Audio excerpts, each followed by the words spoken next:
அம்பானி நானாகிறேன். இந்த இன்ப மகாராஜ பெற்ற புது ரோஜா எலிசபெத் ராணியின் பேத்தியே.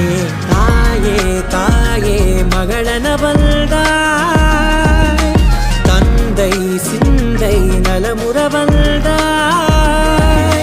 நீயே லோகம் என்று ஆனாய் பெண்ணே, என்னை ஆளும் தெய்வம் நீதான் கண்ணே. பெற்றது நானா இல்லை உன் மகனே நானம்மா.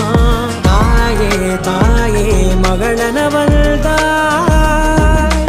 தந்தை சிந்தை நலமுற வந்தாய்.